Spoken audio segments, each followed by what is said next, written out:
इस वीडियो में हम समझेंगे वेव फ्रंट और हाइगन्स प्रिंसिपल। वेव फ्रंट,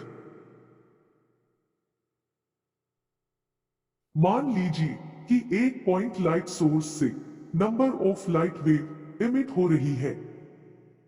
इन सभी लाइट वेव की स्पीड सेम है और ये लाइट वेव होमोजीनियस मीडियम में ट्रेवल कर रही है।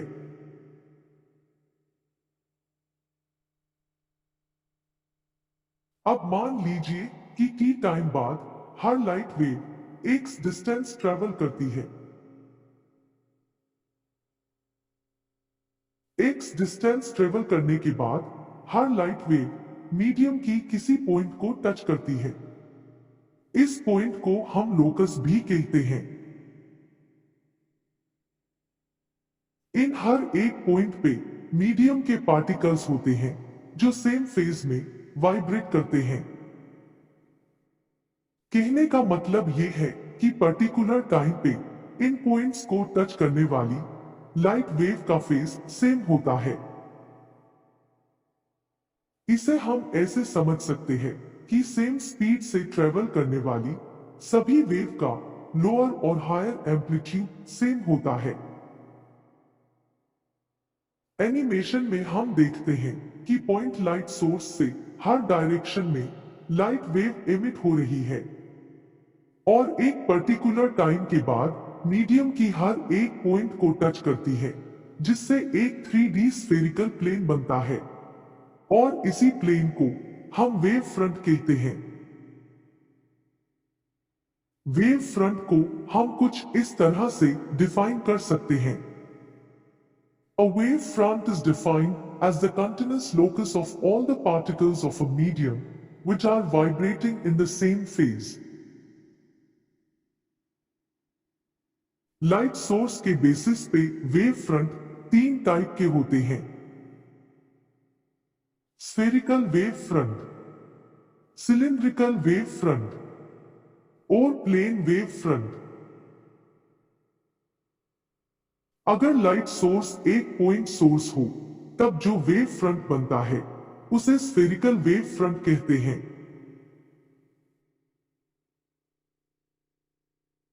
अगर लाइट सोर्स एक लीनियर सोर्स हो तब जो वेव फ्रंट बनता है उसे सिलिंड्रिकल वेव फ्रंट कहते हैं। अगर पॉइंट लाइट सोर्स या लीनियर लाइट सोर्स बहुत लार्ज डिस्टेंस पे हो तब जो स्फेरिकल या सिलिंड्रिकल वेव फ्रंट बनता है वो प्लेन वेव फ्रंट जैसा अपीयर होता है, उसे प्लेन वेव फ्रंट कहते हैं। इसका बेस्ट एग्जाम्पल हम सन को मान सकते हैं। इससे आने वाली spherical wave front plane wave front जैसा अपीयर होती है। आइए अब समझते हैं हाइगन्स प्रिंसिपल के बारे में। हाइगन्स प्रिंसिपल हमें किसी भी वेव फ्रंट की ज्योमेट्रिकल कंस्ट्रक्शन और पोजीशन के बारे में बताता है। हाइगन्स प्रिंसिपल कहता है कि अगर हमें किसी पर्टिकुलर टाइम पे वेव फ्रंट का शेप पता हो तो हम हाइगन्स प्रिंसिपल का यूज करके किसी टाइम इंटरवल बाद उस वेव फ्रंट का शेप और पोजीशन का पता कर सकते हैं।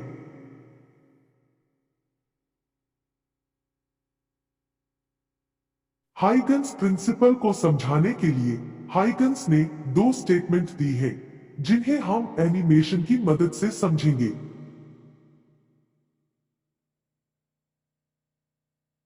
हाइगन्स प्रिंसिपल की पहली स्टेटमेंट कहती है कि किसी भी वेव फ्रंट के सभी पॉइंट एक नए डिस्टरबेंस की तरह एक्ट करते हैं जिन्हें हम सेकेंडरी वेवलेट्स कहते हैं और ये सेकेंडरी वेवलेट्स हर डायरेक्शन में लाइट की स्पीड से ट्रेवल करते हैं।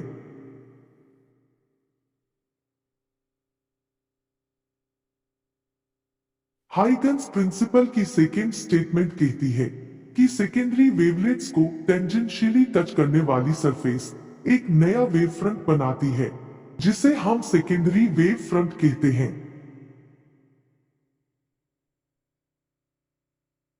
आइए इसे हम डिटेल में समझते हैं। मान लीजिए कि एक पॉइंट सोर्स से स्फेरिकल वेव फ्रंट एमिट हो रहे हैं। हाइगन्स प्रिंसिपल के अकॉर्डिंग इस वेव फ्रंट का हर एक पॉइंट एक नए डिस्टरबेंस का सोर्स बन जाता है। मतलब हर एक पॉइंट लाइट सोर्स की तरह काम करता है। अब इन हर एक पॉइंट से स्फेरिकल वेव बनते हैं जो हर डायरेक्शन में लाइट की स्पीड से ट्रेवल करते हैं और इन वेव्स को हम वेवलेट्स कहते हैं। अब मान लेते हैं कि initially time t equal to 0 पे इन स्फेरिकल वेव्स का रेडियस 0 है। क्योंकि सभी वेव की स्पीड सेम है, इसलिए एक सर्टेन टाइम इंटरवल बाद जो रेडियस होगा वो स्पीड मल्टीप्लाई टाइम होगा। यानी कि अब हमें हर एक वेव के रेडियस की वैल्यू पता है। अब अगर हम इन सभी स्फेरिकल वेव के सरफेस से एक टेंजेंट ड्रॉ करें तो हमें एक नए वेव फ्रंट की पोजीशन मिलती है और इस नए वेव फ्रंट को सेकेंडरी वेव फ्रंट कहते हैं। और इस तरह हाइगन्स प्रिंसिपल का यूज करके हम किसी भी वेव फ्रंट की पोजीशन और शेप का पता लगा सकते हैं। Thanks for watching.